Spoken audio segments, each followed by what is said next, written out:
Uma boa noite muito, muito especial e carinhosa para todos. É uma imensa alegria estar aqui. Particularmente, eu e a Lucy, acho que somos irmãs de alma desde a primeira vez que a gente se viu, né, Lucy? E desde a primeira vez que eu adentrei o Getal, ainda naquele chalezinho, bem pequeno, e ver o progresso desta casa, essa família crescendo, é motivo de profunda alegria.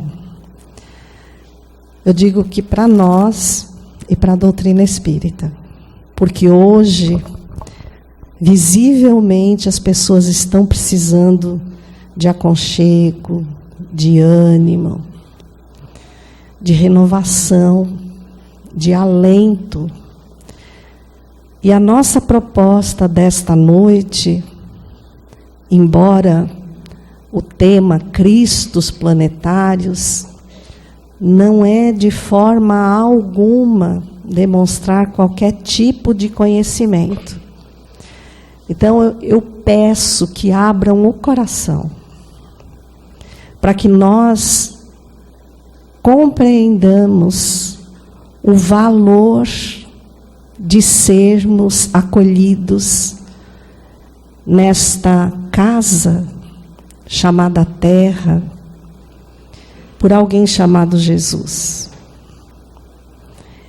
E deixarmos de nos sentir, embora as distâncias universais nos mostrem que somos pequenos, ao mesmo tempo perceber como nós somos importantes ao coração do Mestre, que nunca vai desistir de nos fazer o convite.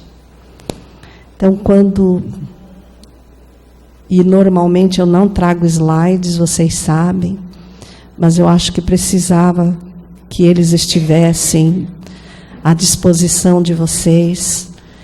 E quando eu vejo esses slides, embora nós trabalhemos na divulgação lá fora, saber do aconchego dos amigos, da casa, não esquecer e não desperdiçar esses momentos em que nos convidam, e nós temos a honra, a alegria de poder estar aqui e receber esses abraços.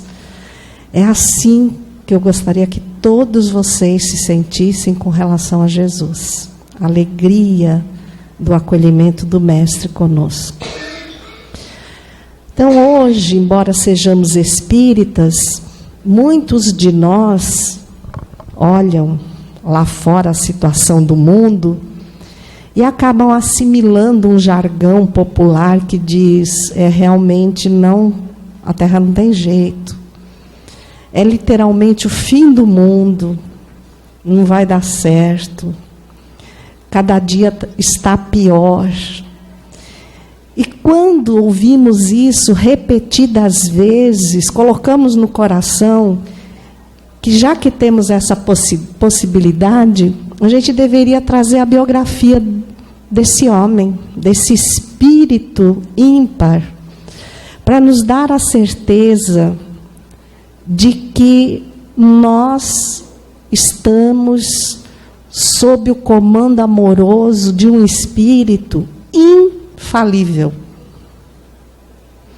E ser infalível é uma categoria que nós não conhecemos.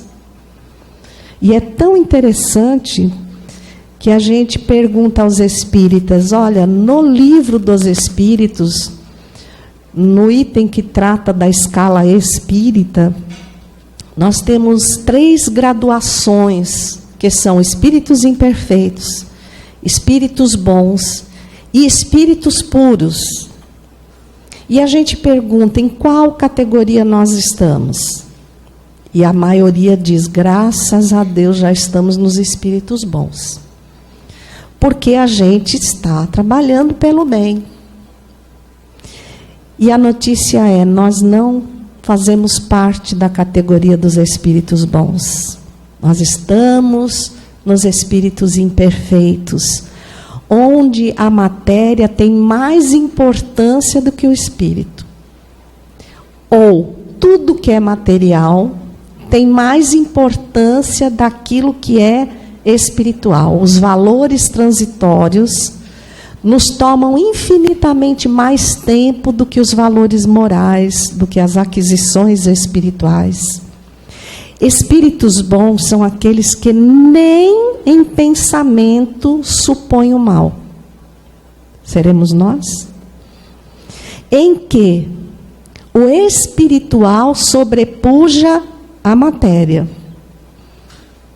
Então, eles só se contentam quando estão exercitando o bem. Mas eles são falíveis. Ou seja, eles podem reencarnar. E ao reencarnar, eles podem falir exatamente por conta da influência imediata que a matéria provoca no espírito. Então, se a gente chega em casa num dia dessas chuvas amenas que nós temos tido, em cima da hora do nosso evangelho, ensopados, com dor de cabeça, o que é que a gente vai fazer primeiro? Quem vai deixar o evangelho em lugar de destaque? E a gente alega, mas meu Deus, ensopado desse jeito, com tanta dor de cabeça, se eu não atender essas necessidades, eu não vou conseguir me concentrar no evangelho. Isso já demonstra por si que somos espíritos imperfeitos. Porque espírito bom nem se dá conta dessas outras imposições que são naturais para nós. Eu iria tomar um remédio para dor de cabeça, um banho quente, e depois fazer o evangelho confortavelmente. E eu acho que todo mundo faria isso. Porque é normal da nossa condição espiritual ainda. Né? E os espíritos puros, simplesmente, eles são os bons numa categoria superior. Eles não têm mais vínculo nenhum com a matéria. E se eles precisarem, por opção própria, como foi o caso de Jesus, reencarnar, as sensações do corpo, as aflições do corpo não lhe dizem nada. E eles não são influenciáveis por nenhum tipo de pressão psíquica. Então, eles são infalíveis, e nós vamos ver com o trecho da Revista Espírita, mesmo, eles fazem questão de citar assim, mesmo na reencarnação. Então, nós vamos citar nos Espíritos Bons um caso que todos vocês devem conhecer, que é do livro Renúncia, a Alcione, quando ela pede, ao seu mentor para reencarnar, para socorrer o seu grande amor. E ele pede a ela reflexão, porque já na categoria de espíritos bons, só pensando no bem, ele lhe alerta. A matéria é prova de imensa dificuldade e pode levar você à falência. Pense bem. E a falência não é retrogradar, não é voltar, né? Não existe involução espiritual, mas existe responsabilidade. Então, para um espírito bom, que pratica um equívoco, a responsabilidade é infinitamente maior. E, obviamente, o sofrimento é diferente do que nós sentimos. Então, apresentando a vocês Jesus. E a nossa casa. Porque a gente, afinal de contas, precisa saber onde nós moramos. Que casa é essa? E onde ela se situa? Nós vamos nos afastar um pouquinho dela. Porque o nosso pensamento ainda é muito egoísta. Primeiro somos nós. Então, a gente está habituado a tomar atitudes e decisões que preservem o nosso bem-estar. O nosso olhar em direção ao outro, por melhor que sejamos, ainda é pequeno, ainda é curto demais. Eu preciso ter certeza que eu vou fazer um bem para mim mesmo. Nosso bem ainda é interesseiro. Mas olha só, se a gente pega o nosso sistema solar, a nossa Terra é apenas um planeta desse sistema. Para cada planeta desses, há um espírito infalível, responsabilizado pelas condições evolutivas daquela humanidade, daqueles espíritos encarnados e desencarnados que ainda se encontram por condições evolutivas presos, necessitados da reencarnação nesse planeta. A Terra é um deles, né? Nós vimos aqui o nosso Sol, né? Aqui o nosso Sol. Grande, se a gente olhar em relação aos planetas. Mas aí a gente vai comparar o nosso Sol com outros sóis de outras galáxias. E o tamanho do Sol não quer dizer que sejam mais evoluídas. Tá? E aí, olha onde está o nosso Sol. Esse pontinho preto no bico daquela seta. É um pontinho preto. Alcíone, veja, espíritos bons, estão aqui nesse pontinho branco. É o Sol de Sírius. Então, vejam, quando nós saímos num lugar panorâmico para ver a nossa cidade, a gente está aqui no Getal, de repente a gente sobe o Monte Serrate e olha a cidade, é uma outra dimensão. Então, o que nós estamos fazendo é convidar vocês para um chá na varanda de Deus. Olha a paisagem. E aí nós fomos resgatar um texto da Revista Espírita, fevereiro de 1858, que diz assim: ao lado de Deus, paremos. Pergunta número 1 do Livro dos Espíritos: o que é Deus? Porque quando fala ao lado, a gente já pensa uma pessoa, uma individualidade, eu sentada ali ao lado de Deus, afinal de contas estamos na varanda dele. Esse ao lado quer dizer em comunhão de pensamentos com ele. Coisa que nós não temos. Chega um pequenino problema na nossa vida, a gente diz: não é possível. Deus não está me enxergando. Deus, como é que isso pode estar acontecendo comigo? Isso é discordância. Então, estar em comunhão com Deus, com os seus pensamentos, quer dizer achar totalmente natural tudo o que acontece. Não se chocar com as supostas tragédias. Já imaginaram? Que condição espiritual é essa? Ter um amplo entendimento para todos os acontecimentos. Nunca se ofender. Nunca enxergar um inimigo. Nunca.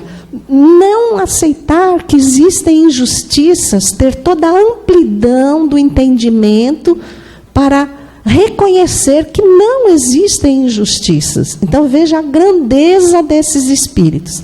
Então, ao lado deles, tem um grupo desses espíritos que chegaram à condição maior de espíritos puros. Então, veja, espíritos imperfeitos, bons e puros. Cada uma dessas categorias tem uma infinidade de subtítulos. Nos espíritos imperfeitos tem espíritos levianos, espíritos neutros, que eu acho que somos nós.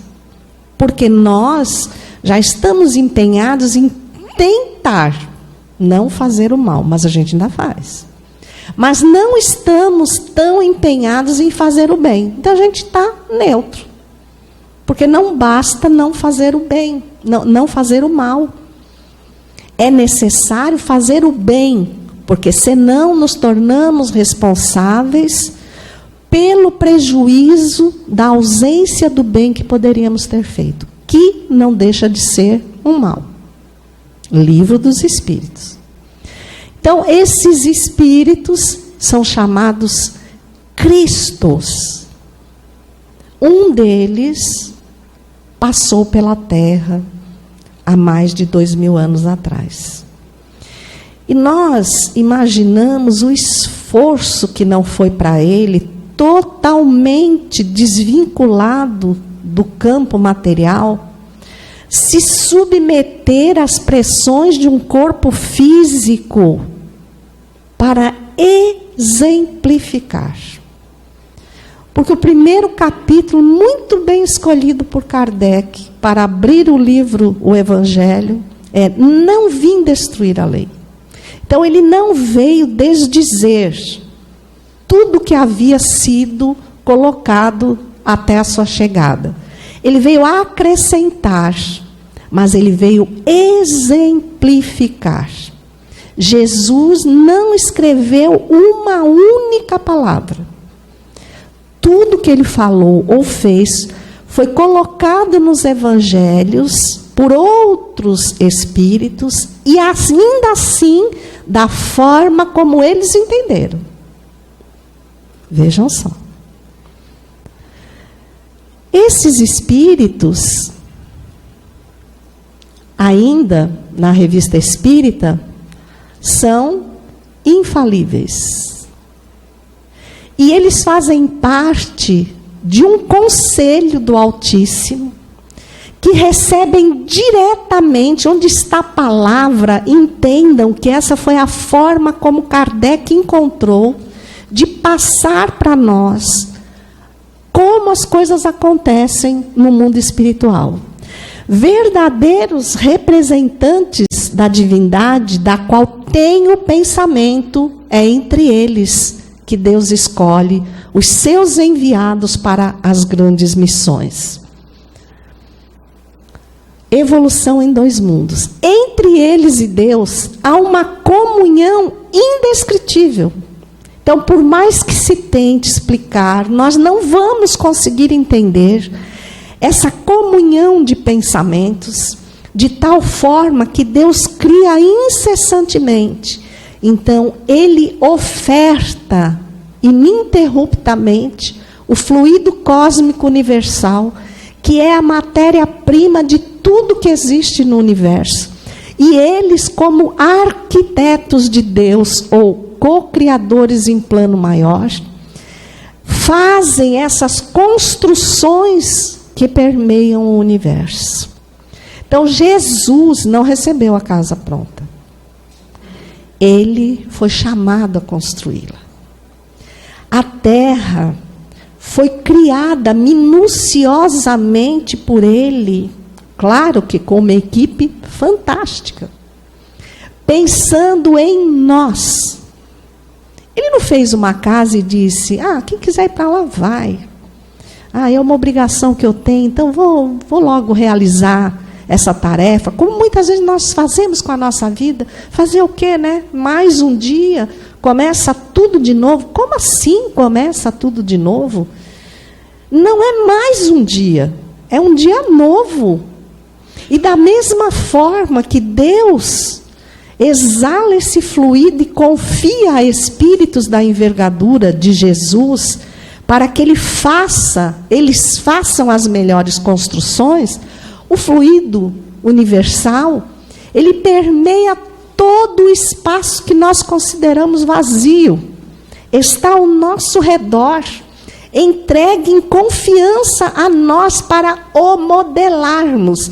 Então, a partir de hoje, reflita. Tudo que você pensa, tudo, automaticamente você modela no fluido universal. Ou seja, você pega uma jarra de água límpida e joga o veneno da sua cólera, do seu ciúme, da sua inveja, ao universo. Você atira o veneno ao universo. A partir daquele momento, faz parte do universo o seu pensamento, que a maioria de nós julga que é oculto, Porque nunca ninguém vai ficar sabendo o que foi que eu pensei. Porque eu acredito que só o que eu falo e da forma como eu me porto é que diz de mim, diz da minha identidade. Pode ser, para espíritos imperfeitos como nós, apegados tão ao exterior, à forma, facilmente nós acreditamos a aparência de uma pessoa, a condição moral dela. Mas isso não é verdade. No livro A Caminho da Luz, veja que coisa fantástica.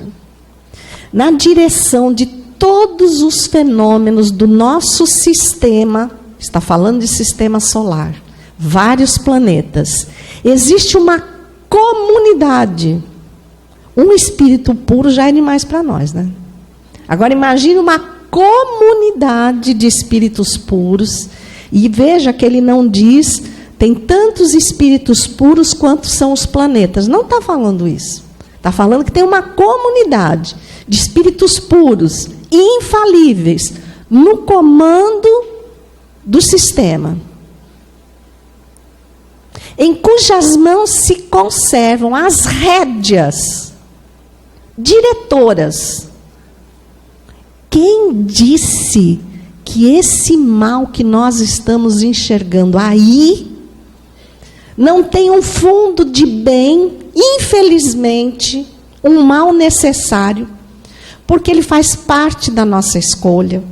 E esse mal que se exterioriza e que nós, muitas vezes, nos revoltamos de ver, também soma aquele pensamento que eu atirei ao universo, que contaminou a psicosfera, ou a esfera do pensamento, a minha, a da minha família, a do lugar onde eu moro, a do meu bairro, e assim vai. E aí dá esse resultado. Nessa poupança tem moeda que eu pus. E hoje eu estou habitando exatamente o lugar com o qual eu colaborei para construir. E é tão interessante que eu tenho ouvido muito assim. Ah, mas sabe o que eu aprendi? Eu aprendi assim, se eu fizer as coisas direito, o que é fazer as coisas direito? Porque não é fazer bem para mim. Fazer bem a ponto de colaborar com benefício para o universo é muito mais do que fazer o bem interesseiro. Mas se eu fizer, tudo bem. Aconteça o que acontecer com a Terra, e eu fico olhando e digo assim, simplesmente essa pessoa diz, olha, para mim não faz diferença ficar ou não com Jesus. Aí, numa outra encarnação, eu vou para Júpiter, que é um planeta mais evoluído, e eu digo, é verdade. Mas aí você vai lá, na mesma revista de 1858, se eu não me engano, em setembro, o espírito Bernard Palissy, que fez intuiu o médium Vitorien, né, a fazer aquele desenho das casas de Júpiter, que é um encarte da revista espírita de 1858. Ele, na Sociedade Parisiense de Estudos Espíritas, ele é questionado sobre se um de nós, da Terra, um espírito, já numa condição, pronto para sair da Terra, fosse para Júpiter, como é que nós nos situaríamos naquela sociedade? E ele responde assim, claramente, não passaria de um dos vossos macacos. Então não é tão fácil. Aí eu pergunto, o que você quer? Quer ser homem na Terra ou macaco em Júpiter? E aí a gente para refletir de uma forma totalmente diferente algumas afirmações referendadas a Jesus, como eu e o Pai somos um. Absolutamente verdadeiro. Porque se ele está em sintonia, em comunhão com Deus, ele não põe a opinião dele. Olha, Deus, você quer fazer assim, mas o que você acha? Isso é tão tão comum no espírita, né? A gente sempre quer dar uma pitadinha para mudar um plano só para dizer esse pedacinho, essa curva da parede fui eu que sugeri. Ele não sugere porque é perfeito. Então, ele e o Pai pensam da mesma forma, sem nenhuma distância, não distorce nada.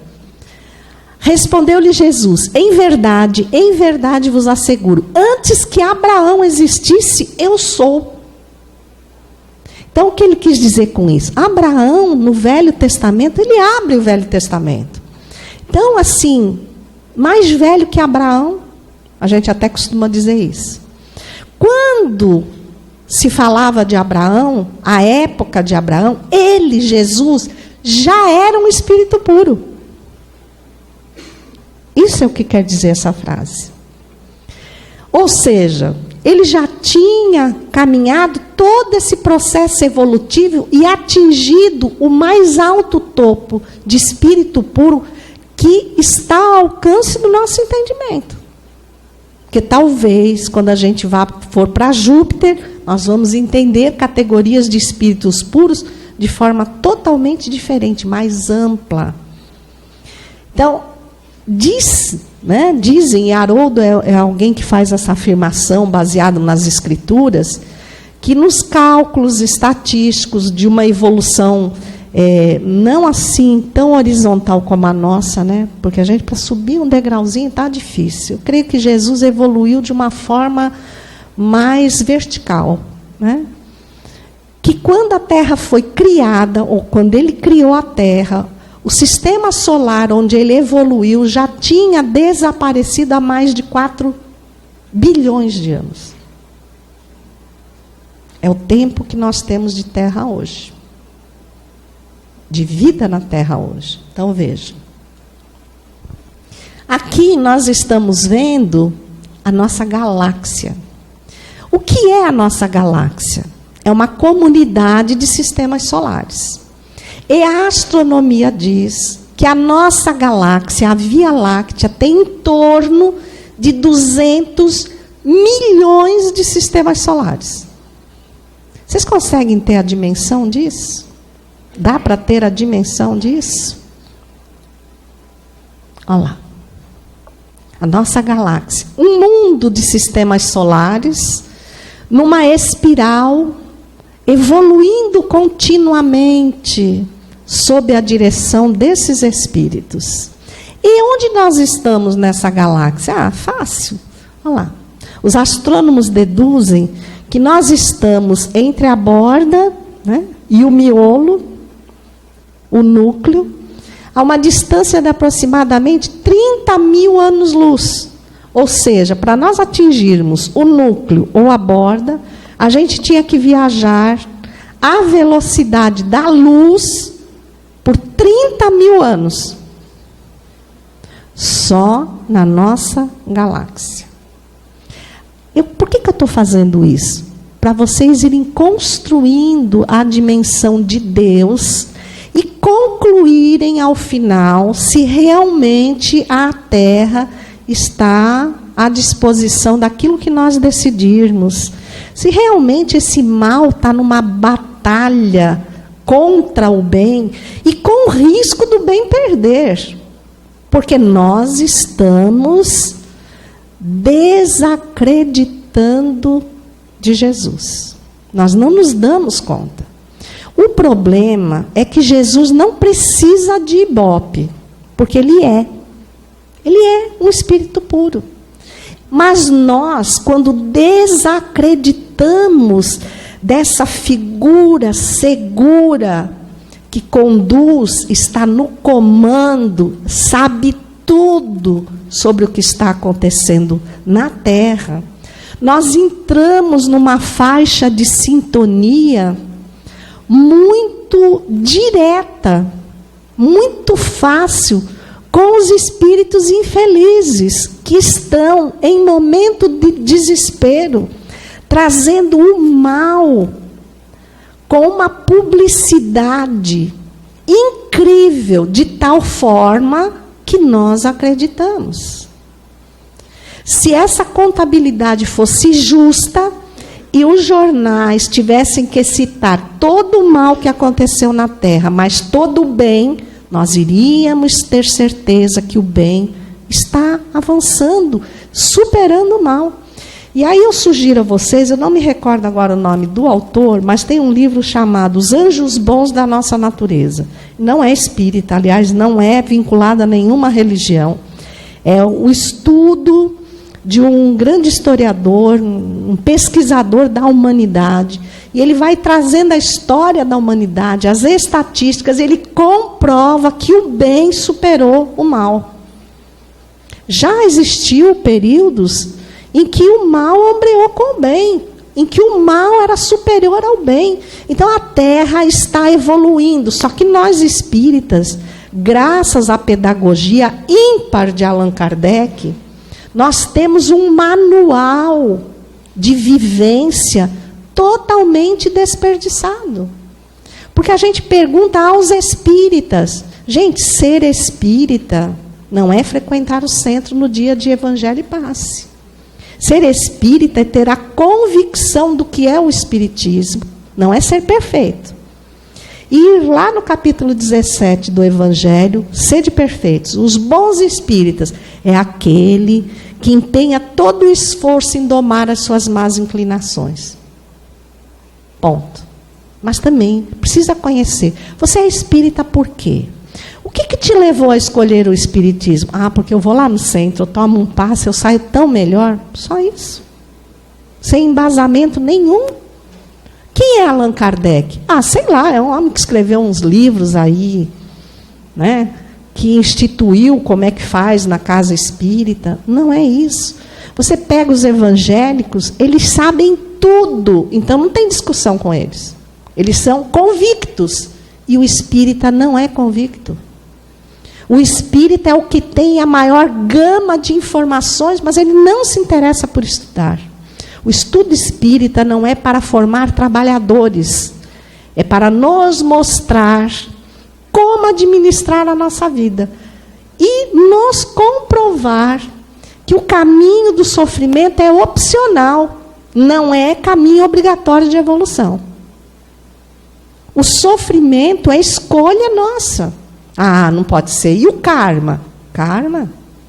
O karma somos nós que fazemos. Tudo bem, o que está feito lá atrás está feito, mas não houve julgamento. Não houve aquele momento que diz, ai, ai, ai, você fez isso, agora você vai pagar. Não. E eu costumo, para as pessoas entenderem, dizer assim, a gente pega nossos filhos de 5, 6, 7 anos e diz assim, filhinho, sabe, é uma moda aqui na Terra ir para a escola. Você quer? O que ele vai responder? Não. Mas eu tenho que ir? Não, você pode escolher, meu bem. Se você achar que deve, você vai. Se não, você pode ficar em casa, pode sair com seus amigos, pode jogar videogame, ficar no celular, assistir televisão. Ele vai? Não. Aí a gente obriga. Para ele é um sofrimento.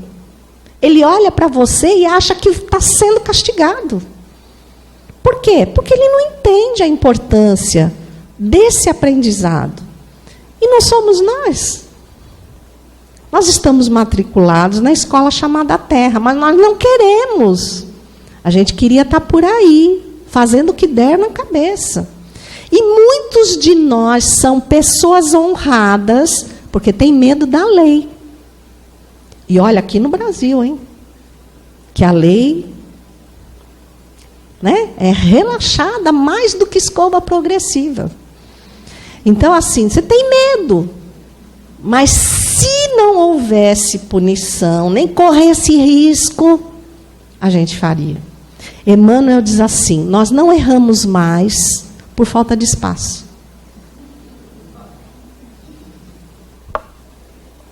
Então, veja, o que nós chamamos de sofrimento é revisão de matéria que nós não assimilamos. E é um sofrimento. E é um sofrimento. É isso que nós chamamos de karma. Né? Nós somos muito fatalistas, o espírita é muito fatalista. Por isso que não aproveita tanto a reencarnação. Aí vai lá no Obreiros da Vida Eterna, capítulo 3, é só um trechinho que eu tirei. Ele vai narrar de um espírito que ele vem em visita, e o sonho dele é fazer parte do conselho de espíritos que dirige o nosso sistema solar. Ai, veja só. Ele anseia, ele faz tudo por isso, né? E aí o André Luiz fica espantado. E o mentor diz assim, sabe, meu amigo, a nossa Via Láctea, viveiro e fonte de milhões de mundos, é somente um detalhe da criação divina. Uma nesga no universo. E aí eu pergunto, quando a gente fala em Deus, a gente tem mesmo certeza do que Ele é? Do que Ele é? Quando a gente fala em Jesus, a gente sabe de quem está falando, tem propriedade para fazer as afirmações que nós costumeiramente fazemos.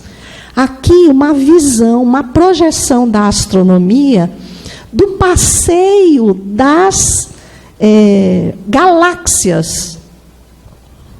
Então imagine que a nossa é uma dessas, com mais ou menos 200 milhões de sistemas solares. Só nessas aqui que a gente está vendo, quantos planetas tem mesmo? Quantos espíritos existem? O livro Roteiro de Emmanuel, lição 9, Educandário Terrestre, diz que vinculados à Terra, da visão espiritual, tem mais de 20 bilhões de espíritos. Nós somos entre 7,5 e 8 bilhões reencarnados. Em 1910, os habitantes da Terra, os espíritos reencarnados, eram em torno de 1 bilhão. Olha o crescimento. Isso representa o quê? Quantos espíritos estão vindo para a Terra, ou vinculados à Terra nesse processo evolutivo? Tá, mas de onde veio a ideia de Jesus criar a Terra? Ah, não, um dia ele chegou para Deus e falou, Deus, eu só agora já fiz 18 anos, quero ter a minha casa. Quero ser independente. Aí Deus deve ter dito assim, tá, tudo bem, vai lá, escolhe uma vista bonita e faz tua casa lá. É assim que a gente pensa, pequeno. Agora, vocês imaginem ele captando o pensamento de Deus. E esse pensamento dizendo, há bilhões de espíritos numa condição evolutiva ímpar, para os quais seria necessário uma casa adequada para recebê-los. Porque devido às suas vibrações, eles necessitarão de reencarnações em planetas que acolham os seus corpos, eles dê vida em abundância, que eles possam respirar, alimentar-se, nutrir-se material e espiritualmente.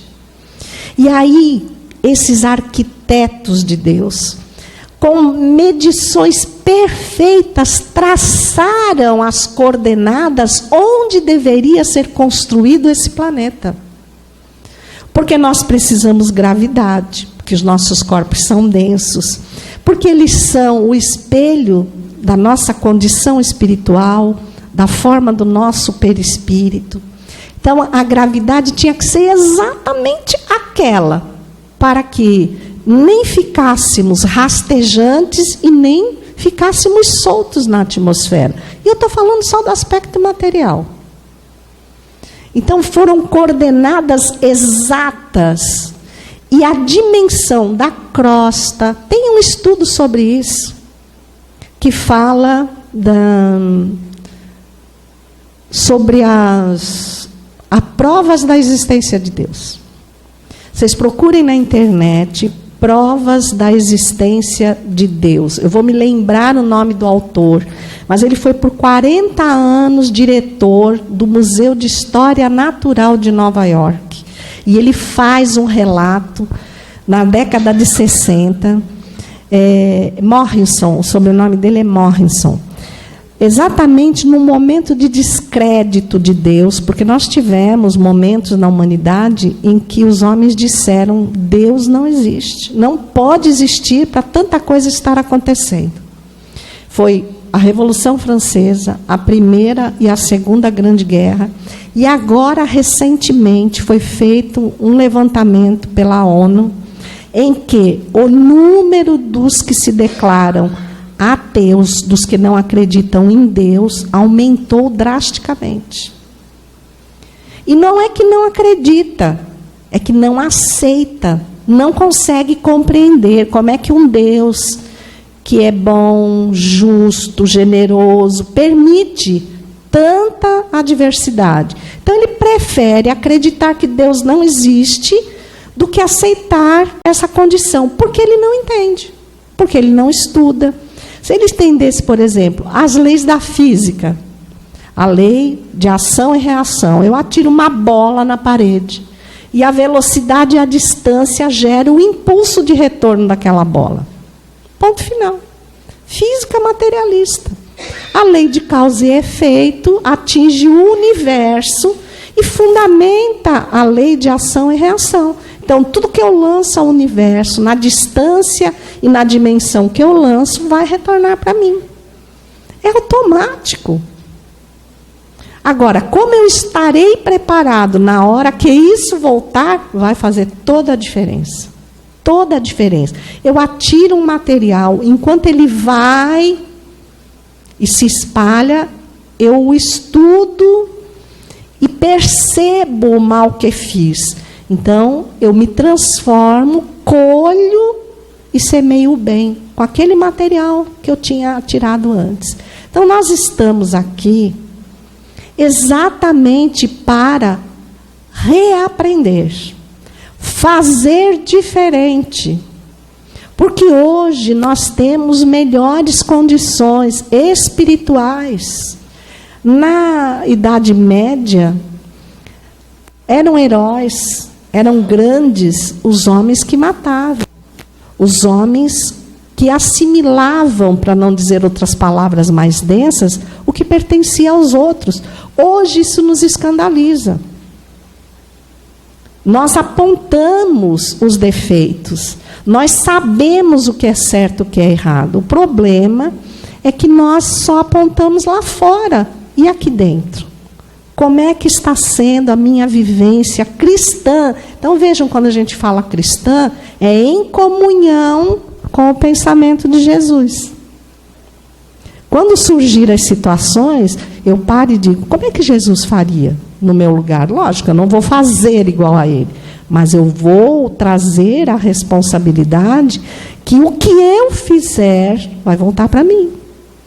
Eu estarei imerso nessa energia. Essa energia vai encharcar em primeiro lugar a mim. Então, a gente vai pensar melhor, né? E aí, olha, a Gênesis, o último capítulo da Gênesis, Dominique François Jean Arago, que foi ministro da tecnologia, vamos dizer assim, da França, né? Ele diz que o primeiro passo de transformação moral é essa inquietude. Então, eu já me sinto incomodado. E não é o que está acontecendo agora com todos nós? A gente não está incomodado, não está inquieto, não está espantado e dizendo: meu Deus, isso tem que ser resolvido. A gente ainda não percebeu que tem que começar por nós, mas já estamos num bom caminho, né? Traduz-se por uma agitação surda. Depois, atos que levam à revolução moral, as quais, crede o bem, têm o seu período. Então, nós estamos vivendo exatamente um período dessa efervescência. Então, tudo que estava oculto, todo o mal que estava embaixo do tapete, a sujeira embaixo do tapete, nós agora decidimos levantar o tapete, sacudir o tapete. E essa poeira vai ter que assentar para ser varrida. Eu costumo brincar com as pessoas e digo assim: vocês lembram, já estudaram sobre Moisés? Ele não veio fazer uma faxina para receber Jesus? Então, nós estamos vivendo novamente o período de Moisés. Só que já não em estado primitivo. Mas nós estamos querendo faxinar. Nós estamos querendo colocar as coisas nos seus devidos lugares. Nós já estamos inquietos. Estávamos acomodados há pouco tempo. Agora, a grande preocupação na família espírita é nós nos acostumarmos que tudo é assim mesmo. Fazer o quê? É assim mesmo. Eu tenho que aceitar, porque é desse jeito. Não, a gente tem que se posicionar de uma forma cristã, aceitando definitivamente esse convite que Jesus nos fez. Olhar o planeta não somente nas coisas ruins, que nada mais são do que o espelho, o reflexo que eu lancei ao espelho. Então, tudo que está errado na Terra não foi Jesus que fez, mas Ele nos confiou e nós deturpamos. Nós fizemos diferente. Eu vou deixar aqui um convite para vocês acessarem na internet, no YouTube, uma palestra chamada Intolerância Religiosa, proferida pelo Jorge Elarrat. Elarrat escreve. É um grande palestrante espírita, muito pouco conhecido para as bandas de cá. Ele é de Rondônia. O berço dele é paraense. Ele é da escola evangelizadora do Alberto Almeida. Ele é filho do Ivon Costa, lá em Belém do Pará. Então, é uma geração que frutificou muita coisa. E o Elarrat, ele é originalmente de família judia. Então, ele foi criado com os rigores dos judeus. E é muito interessante você conversar com ele, porque ele tem um estudo até da Cabala, que é um código muito difícil. E baseado nesses estudos, na sua juventude, ele se transformou em espírita. E hoje ele diz assim: vocês espíritas, nós espíritas, hoje ele também, não precisamos ficar curiosos com a Cabala. Nunca ninguém traduziu a Cabala tão bem como Allan Kardec em O Livro dos Espíritos. Vejam. E nós estamos procurando fora. E aí ele vai fazendo uma descrição espiritual da evolução da Terra na visão religiosa. Então, quem eram os muçulmanos no século VIII? Quem eram os católicos? Por que os muçulmanos não eram radicais, os católicos eram? Depois os muçulmanos ficaram radicais,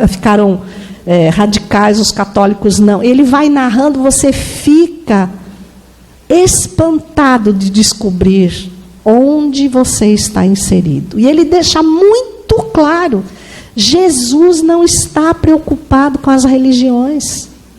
Não está. Se precisar para alavancar a humanidade, acabar uma religião, ele não vai ter dúvida. Porque a religião é um código muito particular de entendimento do que Deus propõe a nós, do que Jesus nos propõe. Mas um dia ela não vai precisar existir, porque a religião é um chamado ao hábito, à criação de hábitos novos, ao processo reeducativo.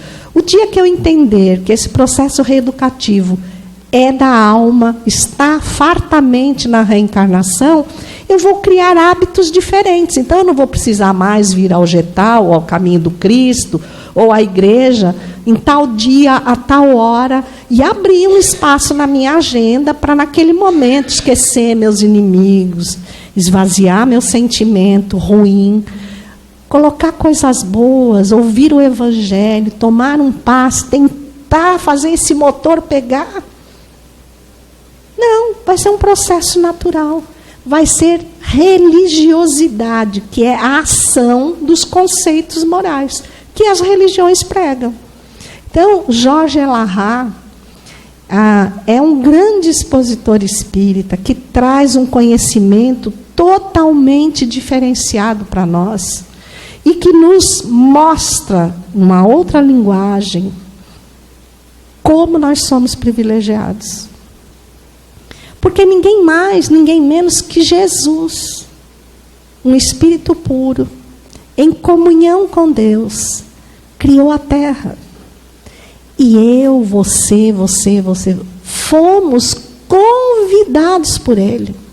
Estávamos imersos em grandes dificuldades, sem entender bem o que fazer, e Ele nos convidou, nos aceitou nas condições em que estamos. Ele nunca nos apontou, nunca nos condenou, nunca nos tomou o fluido vital, nem o fluido cósmico. Ele nunca disse, não, você só está fazendo besteira, eu vou tirar todo o fluido de você. Como muita gente toma a mesada dos filhos. Tudo existe em abundância. Quando nós olhamos um criminoso na rua, se Jesus estivesse do nosso lado, e nós tivéssemos que expor para Ele o que estamos vendo, diríamos, olha lá Jesus, que pena, é um criminoso. Ele nem sabe nada de ti, não é verdade? Ele ia olhar para nós, e olhar para o criminoso e ia dizer, não, eu não vejo nenhum criminoso. Eu vejo 2 anjos em construção. Lá atrás, Públio Lentulus, quem era? O que fez? Mas Jesus não via Públio Lentulus. Jesus já via Emmanuel. Então, olhe para as pessoas e veja espíritos em construção. Se você já passou do alicerce, já fez o primeiro andar, já está no Getal fazendo o segundo, parabéns. Mas compreenda o que ainda está no alicerce. O que está lutando com as próprias dificuldades para colocar os primeiros tijolos, e colabore com ele. Às vezes os tijolos deles são muito porosos, não oferecem segurança. Oferte os seus tijolos de fé, os seus tijolos de confiança, através do seu exemplo. Não discuta, exemplifique. Deixe que as pessoas por si só olhem para você e digam, como você conseguiu? Ou como você consegue estar assim, dessa forma, feliz, animado, diante de tantas dificuldades? E aí sim você vai ter material suficiente para convencê-lo. Por enquanto, nós somos ainda crianças, espíritos imaturos, precisando provas concretas para simplesmente sabermos o que nós somos, espíritos imortais. Nós não somos dependentes da matéria. A matéria é apenas uma ferramenta que momentaneamente nos foi entregue para alavancar a nossa construção. Tem a história de um índio que pertencia a uma reserva nos Estados Unidos, e como nós tínhamos, ou temos, não sei como é que funciona agora, de nome deve ter mudado, o projeto Rondon, né, que ia às aldeias indígenas, às comunidades distantes. Nos Estados Unidos também tem. E um universitário, em sequentes visitas a uma aldeia, criou um laço de amizade profunda com um índio, de tal maneira que ele passava períodos na reserva para aprender os costumes indígenas, para ver o mundo por um outro prisma. Até que um dia ele perguntou se poderia levar o índio por uns dias para conhecer a sua casa. Ele morava só em Nova York. E achou que o índio ia ficar espantado com as construções. E um dia foi passear com o índio na Quinta Avenida. Aquele trânsito, aquela gritaria, aquela movimentação. De repente o índio para e fala, um grilo. Aí o rapaz começa a rir e diz, um grilo. Você está falando sério, que você está ouvindo um grilo aqui, na Quinta Avenida, com esse barulho todo? Eu estou ouvindo um grilo. Impossível. Aí o índio vai, um pequeno canteiro de árvore, ele vai afastando as ervas, e lá estava o grilo. O rapaz fica espantado, como pode ele ouvir um grilo no meio do tumulto? E o índio, sábio, anda uns passos a mais. E de repente o jovem universitário diz: eu ouvi o barulho de uma moeda caindo. E o índio fala: uma moeda caindo na Quinta Avenida? Você conseguiu ouvir uma moeda? E o rapaz olha, aqui está a moeda. Então, cada um de nós habitua a alma aos sons daquilo que lhe é indispensável. Deus, Jesus, os espíritos benfeitores não vão chegar fazendo barulho. Eles vão vir sussurrando. É como se nós estivéssemos na Quinta Avenida, com aquele mundo de confusões, de gentes, de diversidades. Quando a dor chega, nós nos sentimos tumultuados. Aquiete-se, afine os ouvidos para o sussurro de Deus. E em nenhum momento vai se sentir sozinho. Quando nós temos no comando um espírito como esse, infalível, não há como duvidar de que a Terra caminha muito bem, obrigado, mas que precisa da sua colaboração. Faça o melhor. Construa cada dia com primor de gratidão e seja feliz. Caminhemos juntos sempre, sempre, sempre. Porque Jesus não vai desistir de nós. Muito, muito obrigado, muita paz e boa noite.